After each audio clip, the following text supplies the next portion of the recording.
반갑습니다. 장정용 시장점검입니다. 예, 오늘 코스피 지수 또 조정을 받고 하락했습니다.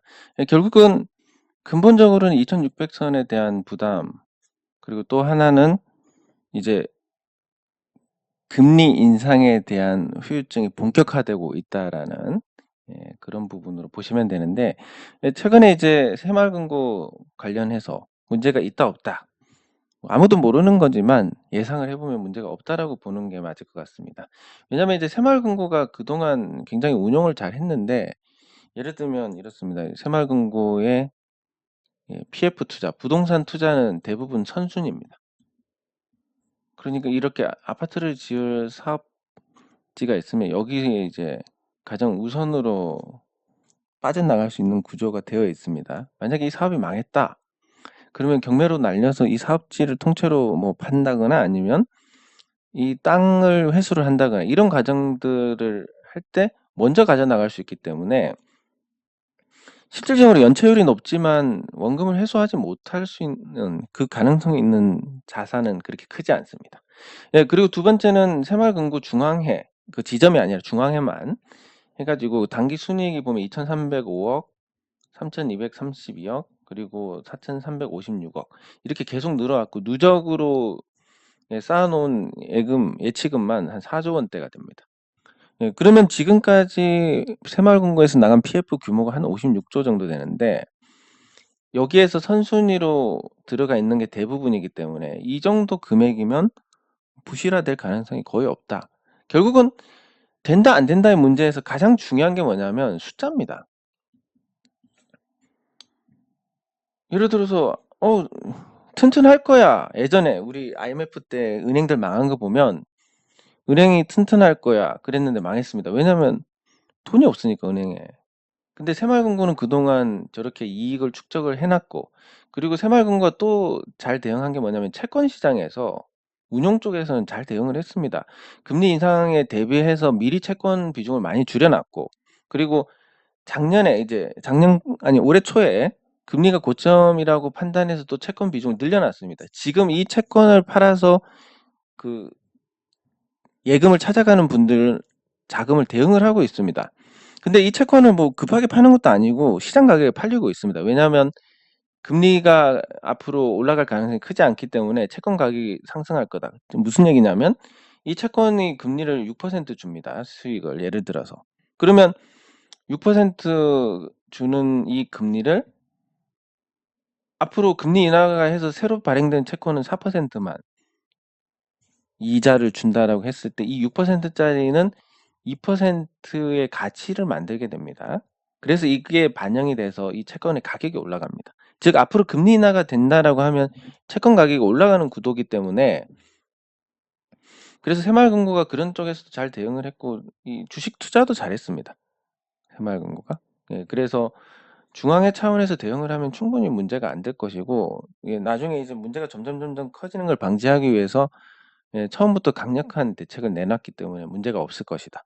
그럼에도 불구하고 우리 주식시장에서 이 부정적인 이유는 새마을금고의 문제가 근본적으로는 금리 인상 때문에 나타난 것이라서, 네, 그래서 앞으로 문제가 될 소지가 충분하다라는 거고, 그게 이제 건설 쪽의 문제로 이어지고 있습니다. 예, 투자 심리가 망가지면 결국은 가치가 없는 것들이 부러지게 되는데, 그 가치가 없다는 것은 뭐 하나 예를 들어보면 항상 제가 말씀드리는 거지만,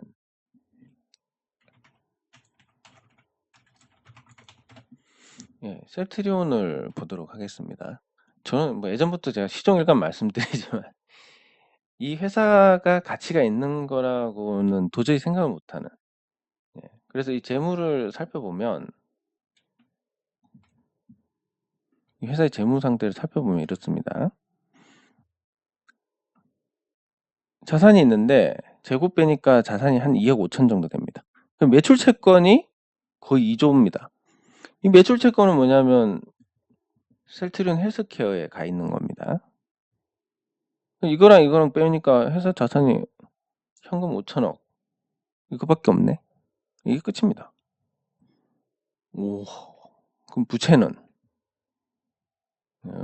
이제 보시면 단기 차입금 계속 유지하고 있고, 매입 채무가 조금씩 늘어나고 있고 뭐 이 정도. 그리고 이렇게 계속 이익이 났다고 하니까 법인세 낼 것만 해도 상당한 수준입니다. 그리고 장기 차입금도 계속 유지가 되고 있고. 근데 회사가 돈을 버는데 부채가 안 줄어듭니다. 희한하게. 네, 그렇게 해서 이익잉여금이 이렇게 잡혀 있지만 이게 진짜 이익잉여금이 맞느냐에 대한 부분은 예.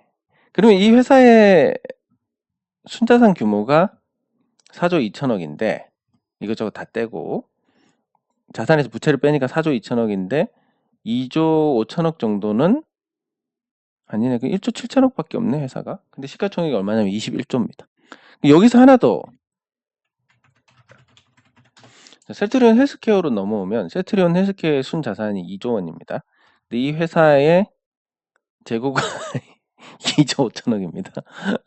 제품 안 팔리면 어떻게 됩니까? 제품이 팔리면 다행인데 제품이 안 팔리면 아예 그냥 아무것도 없는 깡통 회사입니다. 이 회사는. 네. 그리고 이 매출 채권 1조가 뭐냐? 이게 아마 헝가리가 했을 것 같은데 그럼 이 회사의 순자산이 2조인데 지금 제품 만들어 놓은 게 3조 5천억이고 그게 팔릴지 안 팔릴지 모른다라는 거. 정말 아무것도 없는 겁니다. 이 재고가 결국은 셀트리온이랑 같은 회사여야 되는데 따로 분리를 해서 창의적으로 이렇게 해서 그런 거지. 셀트리온의 매출 채권이 여기 포함이 되어 있어야 됩니다. 그러니까 두 회사가 합치면 재고 자산이 3조 원입니다.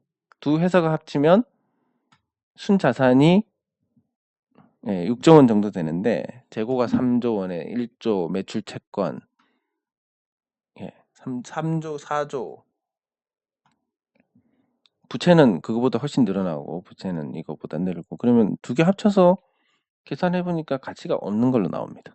제 계산으로는. 근데 두 개 합치면 시가총액이 30조가 넘습니다. 셀트리온 제약까지 치면 뭐 그거보다 더한데 많이 내려도 아직까지 거품이다라는 거.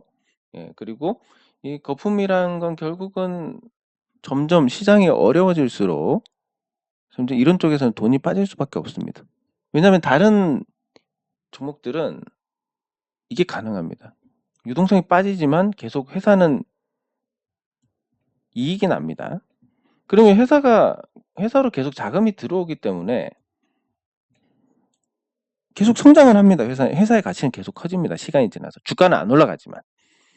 네. 그러니까 최소한의 어떤 유동성은 유지가 되고 정 안 되면 회사 수익 중 일부가 이제 주주 환원으로 나오기 때문에 또 유동성 공급 역할을 하는데 저렇게 이제 가치가 없는 종목들은 기다리다 보면 계속 이거 수익인지 아닌지도 모르고 심지어 뭐 회계상으로도 적자가 나는 회사들 같은 경우는 더 문제가 되니까 그런 관점에서 봤을 때 거품이 있는 종목들이 빠질 수밖에 없다. 그러면 그 거품이라는 것도 결국 뭐가 문제가 되냐면 금리입니다. 예를 들어서 시중금리가 0.5%였다. 그러면 뭐 은행에 넣어봤자 얼마 안 되니까 그냥 갖고 있지 이런 거지만 지금 예를 들어서 한 4%다라고 하면 이걸 빼서 이거 이자라도 받는 게 낫지 않냐 이렇게 되니까 유동성이 계속 시장에서 빠져나가는 이런 형태가 됩니다. 근데 놀랍게도 많은 기업들은 은행 이자도 안 되는 수익을 올리고 있고 주주 환원 정책을 반을 한다 해도 10% 자기 자본 이익률이 10%는 돼야 저 은행 이자를 맞출 수가 있습니다. 네, 그러니까 이런 문제들 때문에 주식 투자에서 상승의 한계가 있고 하락에 계속 약세를 이어갈 수밖에 없는 구조. 그렇게 가다 보면 결국은 금리 인상의 어떤 후유증이 지속이 되고 돈이 안 들어가고 그러면 황금성도 떨어지고 이래서 시장 기능이 마비가 돼서 결국 약세장이 될 수밖에 없는 이런 구조입니다. 다만 이제 그 엔캐리 트레이드라든지 이런 외부적인 요인으로 인해서 저는 올해는 횡보하고 내년에는 상승할 거라고 보고는 있지만 이 과정을 보면 가치가 있는 종목들은 잘 버티되 거품이 있는 종목들은 계속 시련을 겪게 될 것이다. 이렇게 보는 게 적절할 것 같습니다. 댓글 확인하도록 하겠습니다.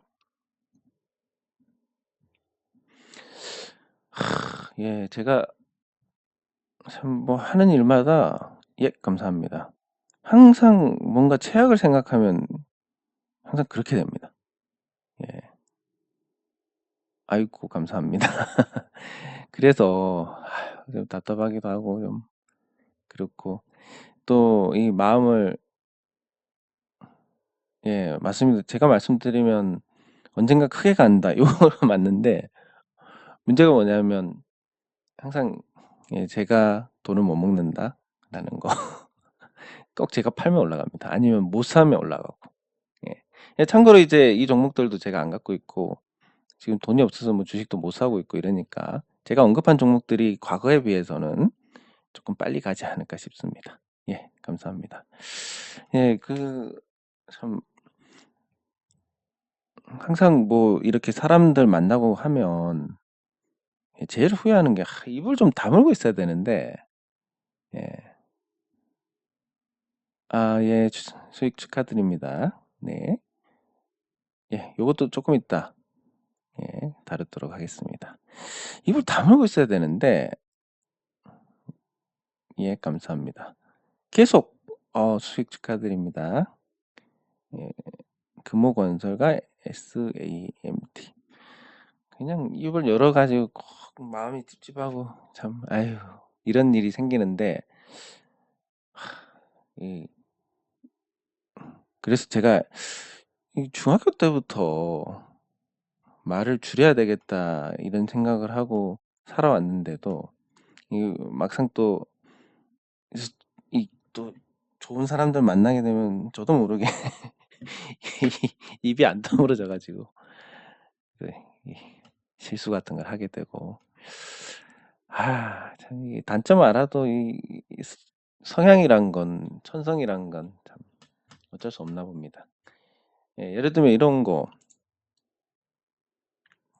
그 저는 아무 생각 없이 얘기하는 거고 근데 또 받아들이는 분은 다르고 근데 제가 그걸 잘 헤아려야 되는데 그런 부분도 좀 부족한 것 같고 아유 당분간 또 입 닫고 살아야 될 것 같습니다. 예. 그러면 같이 살펴보는 종목이 일단 상보부터 같이 보도록 하겠습니다. 자 상보가 최근에 시세가 났는데 요런 뉴스가 떴습니다.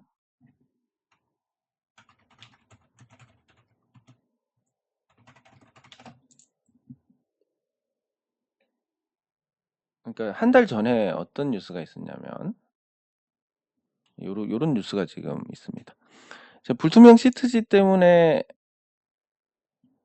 그 안에 이제 범죄가 일어나도 어떻게 확인을 못하고 쓰러져도 확인을 못하고 이런 문제들이 있어 가지고 안전에 문제가 되고 예 그래서 이 편의점에 불투명 시트지가 사라진다. 불투명 시트지를 떼고 이제 금연 포스트를 부착을 한다든지 예 아니면 이게 저번에 말씀드린 것처럼 뭐 밝기 조절이라든지 아니면 이것만 안 보이도록 한다든지 이런 부분들이 굉장히 많이 논의가 되고 있습니다. 그리고 한 달 전에 결론을 내겠다라고 한 내용도 있습니다. 여기 보시면. 어 잠시만.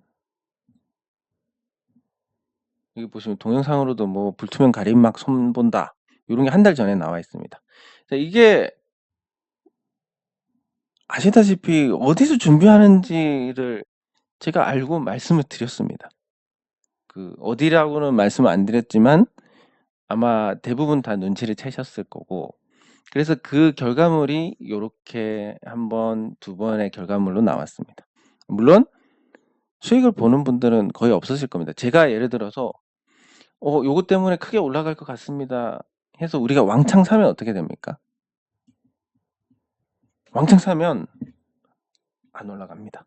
왜냐면 주가를 올리는 쪽에서 자선 사업가도 아니고 우리가 주식을 많이 갖고 있는데 올려주겠습니까? 예. 그러니까. 예. 제가 말씀드리는 게 뭐냐면 올라갔다라고 하면 우리 중에서 이 방송을 보시는 분들 중에서 그닥 뭐 없으시겠구나. 수익을 보신 분이 없으시겠구나. 예. 맞습니다. 그래서 이제 올라가면 올라갔지만 수익 보신 분은 거의 안 계실 것 같다. 예, 그래서 항상 제가 말씀드리지만 이럴 때 사야 되는데 항상 질문은 이럴 때 들어옵니다. 이럴 때 들어오고. 예, 그럼 제가 좋습니다. 지금도 사셔도 됩니다. 어떻게 말씀을 드릴 수 있겠습니까? 왜냐하면 제가 지금도 사셔도 됩니다라고 하는 건 정말 숫자가 나올 만한, 당장 숫자가 나와가지고 주가가 오를 만한 종목은 그렇게 말씀드릴 수 있지만 아닌 종목들은 이게 우리가 많이 들어가면 그냥 이렇게 갑니다. 그래서 도저히 못 견디겠다 하고 팔면 이렇게 갑니다. 그러면 사실 답이 나오는 건데, 요 상부에서 보시면 이런 거 여러분들 이런 좋은 정보를 미리 제가 알고 이렇게 말씀을 드려서 아주 일부의 분들은 활용을 하셨겠지만 또 대부분은 그렇게 활용하지도 못하고 또 갖고 있다 하더라도 우리가 털려야 올라간다라는 이런 구조. 왜냐하면 인원이 그래도 적지가 않으니까. 그러면 여기서 이제 요 답을 찾을 수가 있습니다. 제가 책임 회피하는 게 아니라 아마도 요 종목이 호응이 제일 좋지 않았을까. 예, 제노레이가 호응이 제일 좋지 않았을까 싶고, 이거에 워낙 이제 사업 아이템도 좋고 해외 수출도 괜찮고, 그리고 제노레이 제품이 그 해외 제품하고 비교했을 때 반값인데 성능이 더 좋기 때문에 이건 장악을 할 수밖에 없다. 시간 문제다라고 해서 제가 좀 강하게 말씀을 드렸고, 우리가 많이 들어갔을 겁니다. 많이 들어가니까 누가 뭐 자선 사업가도 아니고 주가를 올려주겠습니까? 안 올려줍니다. 그러면 우리끼리 이 가격이 굉장히 싸니까 주식 나올 때마다 받아야지. 나는 이거 정말 크게 한 3만 원 갈 거라고 생각을 하니까 3만 원에 대해서 너무나 확신을 갖고 있다. 언제인지 모르지만 언젠간 갈 것이다. 그럼 지금 7천 원이면 그 어떤 은행 상품이나 예금이나 이런 것보다 좋으니까 난 돈 생길 때마다 사야지. 자, 이런 분들이 많으면 결국은 밑에서 물량 다 소진하고 올라갈 수밖에 없습니다. 자연스럽게. 이게 이제 우리 주식 투자에서 주가 조작을 하지 않고 가야 되는, 우리가 지향해야 될 부분들인데, 지향점이라고 볼 수 있는데 그게 잘 안 됩니다. 왜냐하면 도대체 언제 오르나요? 이런 분들이 많으시고, 돈이 급해서 도저히 안 되겠다 이런 분들도 많으시고, 그러니까 이게 결국은 견디지 못하는 분들이 나가고 견디는 분들이 계속 사고 이렇게 가야 되는데, 또 재밌는 현상이 뭐냐면, 뭐 저 같은 가난한 사람이야 이런 흐름에서 이거 주가가 내려서 힘들다 이렇게 되지만, 예를 들어서 이 주가를 움직일 수 있는 재력을 가지신 분들, 뭐 적게는 한 50억 정도에서 많게는 한 500억 정도 이런 분들도 계신데, 이분들도 주가 내려가면 이거 어떡하지? 본인이 자금을 또 투입해서 사서 올라가면 되는데, 이런 분들도 어떡하지입니다. 이런 어떤 수동적인 부분들, 시세가 형성되는 부분들에 대한 우리의 인식이 그렇게 좀 숫자가 표시가 되는 부분에서, 그 숫자가 표시되는 부분에 모두 매몰이 되어버리는 게 아닌가. 사실은 이렇게 생각하면 별거 아닙니다. 주가가 7,200원이라서 괴롭다. 7,300원까지 올리는데 얼마가 듭니까? 900, 1000, 1100, 1200. 한 1200이니까 7,300원 기준으로 1200이니까 한 1000만 원만 있으면 그 괴로움을 없앨 수가 있습니다. 예, 근데 너무나 수동적이기 때문에 우리가 전체적으로, 그래서 그런 일이 일어나는 건데, 이 시세라는 게 결국은 사는 사람이 있고 파는 사람이 있으면 만들어지는 거고, 그게 의외로 많은 돈이 필요치 않더라. 그래서 누군가가 신용을 쓰고 이렇게 되면 시세가 부러지는 게, 그분이 못 견디는 구도가 되니까 그렇습니다. 그러면 급해가지고 하루에 조금씩 나눠서 팔면 또 괜찮은데, 급해가지고 또 한꺼번에 던지게 되는 상황이 되고, 그 못 견디는 상황도 꼭 주가가 많이 떨어졌을 때 생기는 거기 때문에, 그런 상태에서 생기는 거기 때문에 이게 더 주가에 부정적인 영향을 준다라는 거. 예. 그런 부분들을 잘 이해를 하시면 조금은 앞으로 투자를 하시는데 도움이 되지 않을까 싶습니다. 즉, 대중 심리 관점에서 누가 들어도 이거 정말 사고 싶고 사야 된다라고 생각하시면 한 템포 늦추셔야 됩니다. 그리고 별로 안 사고 싶은데 관심이 전혀 안 가는데, 이런 거는 그때 매수를 고려하셔야 됩니다. 예, 그 부분 반대로 가는 부분 몰리면 결국은 주가가 반대로 갈 수밖에 없다라는 거. 그게 우리가 바보라서 몰려서 그렇다는 게 아니라 결국은 반대로 갈 수밖에 없는 부분들. 누군가 왕창 사면 그 주가를 올려서 그 사람들한테 불로소득을 줘야 되는데 그걸 할 수 있는 사람 자선 사업가가 있느냐 없다는 거. 그게 가능한 건 결국 기업이 실적을 만들어서 올려야 된다라는 거. 그 숫자가 나오고 그게 천천히 이 회사의 가치가 올라가고 그리고 거기에 걸맞는 밸류가 만들어지고 또 견디지 못하는 분들이 나가고 견디는 분들만 살아남고 계속 더 사고 이런 과정들이 돼야 된다라는 거. 이게 이제 시세의 원리입니다. 자, 그러면 이제 조금 더 가서 자, 매수 아까 말씀하신 거 신호를 어떻게 설정을 하느냐인데 지금 제노레이 같은 경우는 그렇습니다. 이 신호가 살아 있을 때 계속 이 흐름을 이어갔으면 굉장히 좋았겠지만 결과적으로 이 신호가 사라지고 한참 시간이 필요하고 만 원 이상 가지 않으면 요런 이제 상승 추세 전환의 신호입니다. 이게 신호가 가끔 이렇게 안 되는 경우도 발생을 하는데 추세 전환의 신호는 어떻게 설정을 하냐면 이런 게 있어요. 파라볼릭이라는 지표가 있습니다. 이게 이제 추세를 나타내는데 이 파라볼릭을 설정을 하고 이 PSAR 그리고 파라볼릭에서 상향 돌파를 했을 때 표시가 나게 또 하향 돌파를 했을 때 표시가 나게 이렇게 넣어주시면 됩니다. 그럼 이거 어떻게 넣느냐 그러면 여기서 그냥 PSAR 하면 나옵니다. 상향 하향 요거를 그냥 더블 클릭해서 여기 지표에 넣어주시면 됩니다. 조금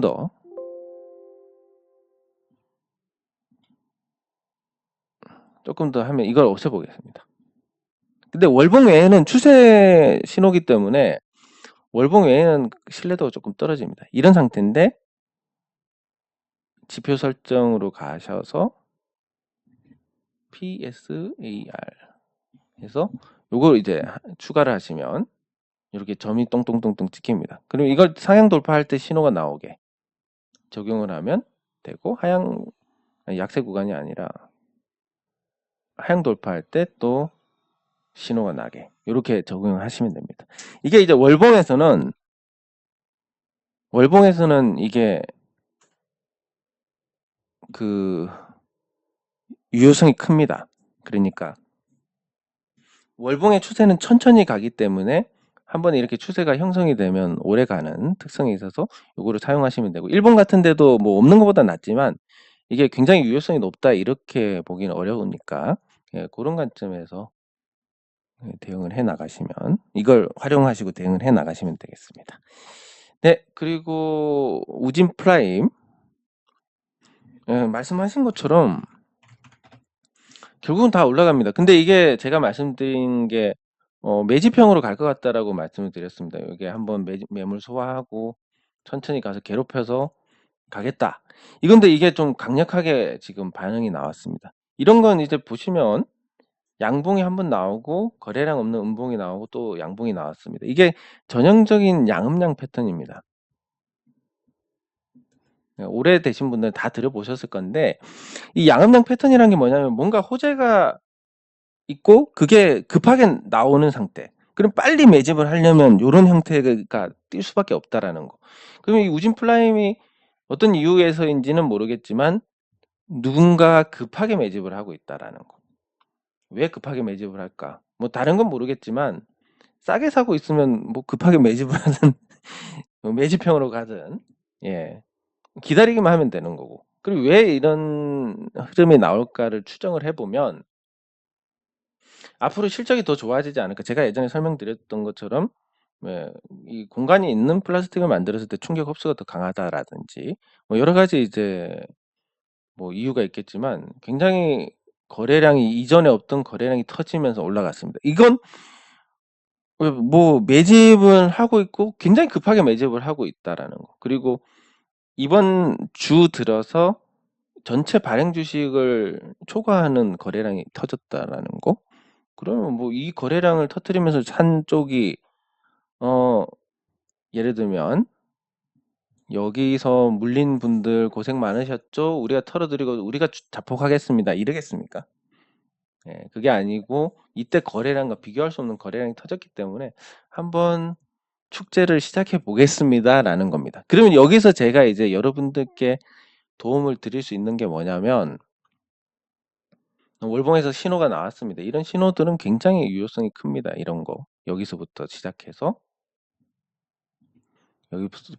이렇게 가는 거. 여기 시작했는데 이때 시작할 때 거래량하고 비교하면 어마어마하고 중간에 또 한번 매집의 거래량도 있었고 그러면 이제 이게 급하게 간다는 건 뭐가 이제 터질 때가 됐다라는 겁니다. 단발성 호재가 아니라 회사의 가치가 달라질 만한 그런 게 아닐까 추정을 하고 실적이나 이런 부분에서 그러면 우진플라임이 앞으로 괜찮은데 지금 사실 사기는 보시면 아시겠지만 3,000원대 얼마든지 기회가 많았는데 이제 올랐다고 산다는 건 어렵지만 제가 그동안 말씀드렸듯이 4,700원 밑에서 사시고 또 3,500원 밑에서 추가로 사시라고 말씀을 드렸습니다. 이 방송이 아니라 우리 밴드에서. 네, 그러면 그 두 가지를 계속 해 오신 분들은 평단가가 이 정도 되고 오랫동안 지켜봤으니까 이 종목이 어떤지도 아실 거고 여기서 이제 빵 터져가지고 수익이 찍혀 있는데 거래량은 일찍이 없는 거다. 매집 생각하고 그냥 마음 비우고 있었는데 단기간에 올라가려고 한다. 이런 게 수익을 보는 겁니다. 이렇게 돼야. 예. 그래서 우신플라임은 이제 수익을 많이 보시게 될 거고 그럼 지금 사도 되냐? 안 됩니다. 싸게 사는 거 외에는 대응이 안 되는 거고 여러분들 여기서 만약에 누군가 많이 산다.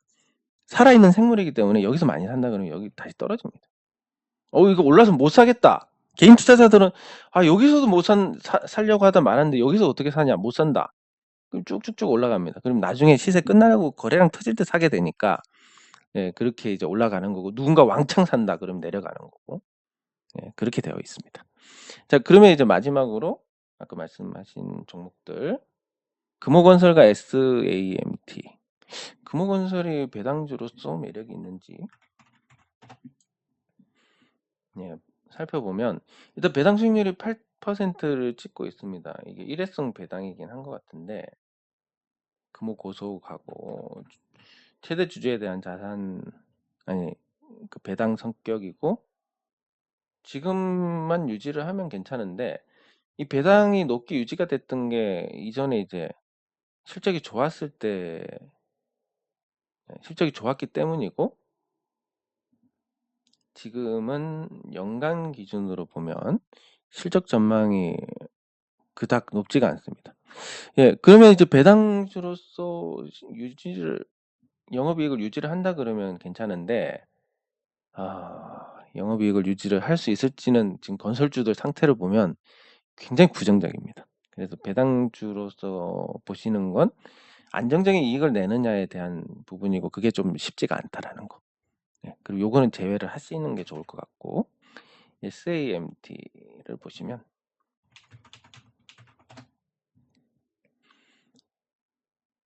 7%대 배당 수익률인데 적정한 가치고 실적도 적정한 수준인데 올해부터 이제 실적이 조금 꺾이고 있습니다. 그러면 실적이 꺾이는 만큼 배당도 이제 줄어들 수밖에 없고 그 실적을 따라갔을 때 고배당을 유지를 할 수 있느냐라고 보면 조금 힘들지 않을까. 예전 수준으로 돌아가면 한 4% 정도 되는데 그러면 그 정도 배당 수익률이면 통신주나 이런 안정적인 종목에 투자하는 게 오히려 낫습니다. 그래서 이것도 배당주로서 큰 매력은 없다. 이렇게 보시면 될 것 같습니다. 그리고 이제 우리가 이제 가늠할 수 있는 우진플라임 팔아서 수익 나셨다는 분들이 제법 있습니다. 그리고 누군가가 팔았기 때문에 우리가 시세를 올리는 사람들은 아니기 때문에 우리가 팔고 시세를 올리는 쪽에서 뭔가 샀다. 시세를 올리는 쪽에서 주식을 많이 갖고 있다. 그럼 주가가 오르는 거고. 우리 같은 사람들이 많이 갖고 있다. 안 올라가는 거고. 그렇습니다. 그러면 이제 하나 더. 그러면 이제 그런 관점에서 우리가 YM을 보면 어떻느냐. 말씀드렸듯이 저는 주식을 다 팔고 또 매도 사인을 냈기 때문에 우리 같이 이제 주가를 올리지 못하는 사람들, 싸게만 사는 사람들은 상당수 정리가 됐습니다. 상당수 정리가 되고 또 주가가 내려오면 또 그러면 이 변동이 생기면 또 더 정리가 될 겁니다. 계속 정리가 되고 그 주가를 올리지 못하는 사람들의 주식은 없어지고 누군지는 모르지만 이렇게 시세를 올릴 수 있는 사람들의 주식은 늘어납니다. 그러면 뭐 길이 뻔하지 않겠습니까? 그럼 여기서 이제 사야 되는데 그래도 그 싸게 사야 혹시라도 그런 고통 예를 들면 아까 말씀드렸지만 누군가가 왕창 사면 떨어집니다. 자선 사업가가 없기 때문에. 그러면 이제 떨어져서 고통받는 것까지 감안해서 싸게 사야만 이제 고통을 안 받으니까 이제 이런 가이드를 정해 드리는 건데 근데 실질적으로 보면 거의 매수가 안 들어오고 있습니다. 제가 말씀을 드린 시점부터 해서. 그 얘기는 뭐냐면 우리 같은 사람들이 안 사고 있고 근데 그 와중에도 시장에서 거래는 계속 하루에 4만 주, 5만 주, 많게는 10만 주 이렇게 매일 일어납니다. 이 거래가 그냥 주고받는 거래는 아닐 거고 그러면 주가를 못 올리는 쪽에서 계속 팔고 주가를 올리는 쪽에서는 사고 뭐 요런 손바뀜이 활발하게 일어날 거고 그러면 이제 주가가 좀 상승을 하지 않나 앞으로 언제가 될지는 모르겠지만 이렇게 예상을 할 수 있는 겁니다. 이렇게 이제 우리가 중소형주의 차트 같은 거 다 포기하고 왜냐하면 누가 10억만 지르면 이 차트쟁이 보고 앞으로 이 종목이 어떻게 될 것 같습니까? 그러면 누군가는 이렇게 될 거다, 누군가는 이렇게 될 거다 하는데 실질적으로는 누가 10억만 쓴다 생각하면 이렇게도 만들 수 있고 저렇게도 만들 수 있습니다. 큰 종목은 모르겠지만 작은 종목에서의 기술적 분석은 그림을 어떻게 그려가는지를 보는 거, 어떻게 손이 바뀌는지를 보는 거, 어떻게 누군가 주가를 올릴 수 있는 능력이 있는 쪽에서 사는지 파는지 이런 거를 확인하는 정도라고 생각을 하시면 충분할 것 같습니다. 네, 장 종료 시장 점검은 여기서 마치도록 하겠습니다. 수고하셨습니다.